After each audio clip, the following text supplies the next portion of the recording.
Hey, what's up guys? Welcome to project 1 of 25 beginner JavaScript projects. For this application, we're just going to create a button, place it in the center, and when we click it, it's going to change the color of the background. I created a website dedicated to the 25 JavaScript beginner projects that we're working on in this series. So if you guys want to check that out, it's at jsprospect.com. I talk a little bit about the technologies that you need to learn if you want to be a web developer. And I also included the projects here so you can scroll through, and if you want to watch a video, all you have to do is just click on it and you'll be able to watch the video here.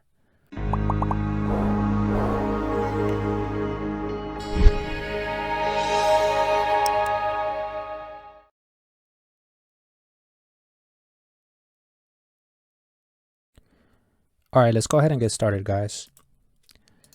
First thing we're going to do is create a folder. Let's call it background colors. Now let's open up our Visual Studio and we're going to open up that folder. We're going to go to File, Open Folder, look for the folder, select it, and now we're going to create 3 files in here. We're going to create our HTML, CSS, and JavaScript files. We're going to start with the HTML file. We're going to call it index. Now we're going to create our CSS file. Let's call this one style.css, and our JavaScript file. Let's call this one script.js. All right, we're going to get started with our HTML file. Let's click Shift-1, Enter. Now we have to link the CSS and JavaScript files to the HTML file. To link the CSS file, just go up here, type in link, and type in style.css, which is the name of the CSS file. To link the JavaScript file, go inside the body, type in script, and the name of the JavaScript file, which we called script.js. All right, for this project, we're going to use Bootstrap. So we have to go grab the Bootstrap CDN. So let's open up our browser, and we're going to search for Bootstrap CDN. Let's click on this first link, Quick Start Bootstrap CDN. And we're going to copy and paste this link onto our project. So we're going to go up here, type in link, and Control V to paste that URL in there. So now we have access to Bootstrap. All right, before we go any further, I'm going to split up the screen so you can see the changes that we make in our document here in our local server. So let's right click on the screen and click Open with Live Server. All right, right now it's empty, of course, because we haven't actually written anything in here. The first thing we're going to create is a container.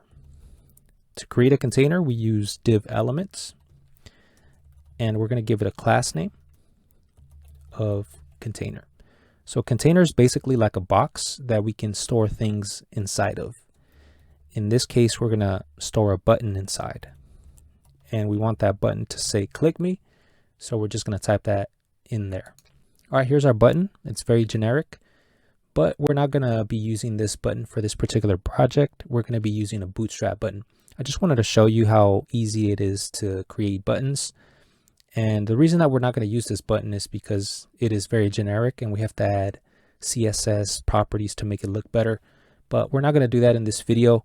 But don't worry, we have plenty of other videos to go, and we will be covering how to make buttons look better. So let's go back to our browser, and we're going to search for Bootstrap buttons.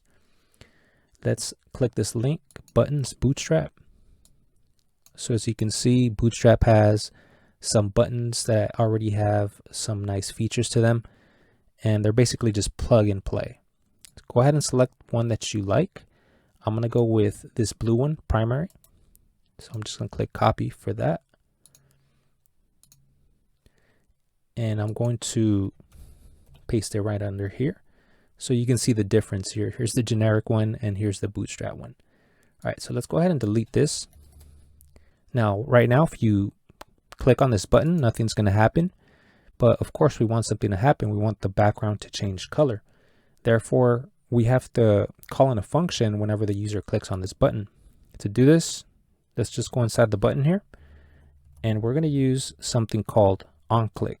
OnClick is going to call a function whenever you click on the button. So let's give it the name of the function that we want to be called.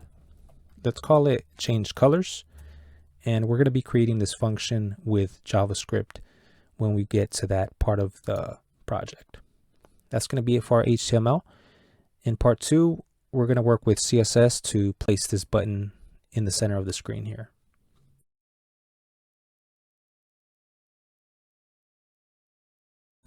All right, let's get started with the CSS. We're going to place this button in the center. In order to do that, we have to get access to wherever this button is located. Remember, we placed it inside of a container, so we have to get access to that container. So let's type in container with a dot right in front of it because it's a class. If we want to get access to classes, we write a period in front. All right, the first thing I'm going to do is create a border around the button. And the reason that I'm doing this is so you can get a better understanding of what a container is. So like I said, it's basically just like a box, and we're putting stuff inside. In this case, we put this button inside of it.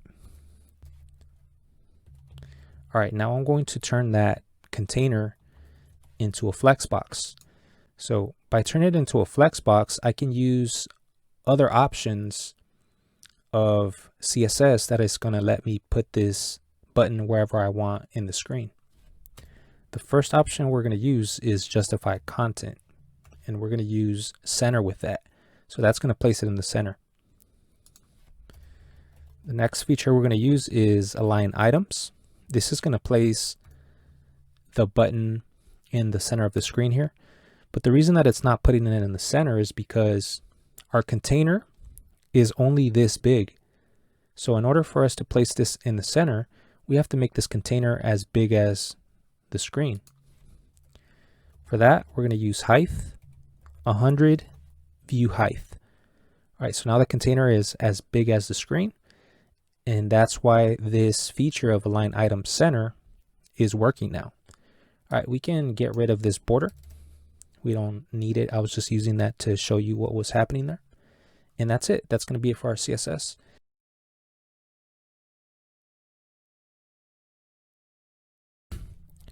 All right, the first thing we're going to do is create a variable, and we're going to call it index. We're going to set it to 0. We're going to use that in a moment. Now remember, when the user clicks on this button, we want to call in a function, and we call that function change colors. So that's what we're going to call it here, change colors. So there's different ways to do this, I'm sure. I'm going to do it this way. I'm going to create an array, and I'm going to fill it with different colors. So I'm going to type in red, blue, orange, yellow, green, and purple. All right, in order to change the color of the background, we need to get access to whatever this is, and that is actually the body. So we have a container where this is located, of course, but that container is within the body, which is the entire thing. So let's get access to that by doing document get element by tag name. So these things, I keep calling them elements here, but you can also call them tags. So this is a opening tag and this is a closing tag. I like to call them elements, but you can call them tags. It's pretty much the same thing. Now, when you use this get elements by tag name, it wants to know which body tag do you want to access. In this case, we only have one. So we have to indicate that we want to access that one. And of course, in programming, everything starts with 0. So we have to type in a 0 there. Now to actually change the color of the background, we're going to use style. So that's going to let us get access to CSS. And what feature of CSS do we want to use? We want to use the background because that's going to allow us to change the color of the background. And this is where we're going to use our array of colors. And this is also where we're going to use the index variable. So we initialize it to 0. So as soon as we click this button, it's going to turn the background red. And the next time that you click it, since we're using index plus plus, it's going to return this blue here. And the background is, of course, going to be blue. Now, what's going to happen when we get to the last element? Well, we have to take care of that. So let's use the if statement. And we're going to say if index is greater than the length of the array of colors minus 1. Because remember, this starts at 0. So if we want to get the last element, we have to subtract by 1. So in this case, if we're at the very last one, then we want to set index back to 0. All right, let's try it. And there's the first one, blue. And here's purple. So when we click it again, it's going to go back to the beginning and it's going to go back to red. That's going to be it for this project. I hope you guys learned a lot, and I'll see you guys in project number 2. Thanks for watching.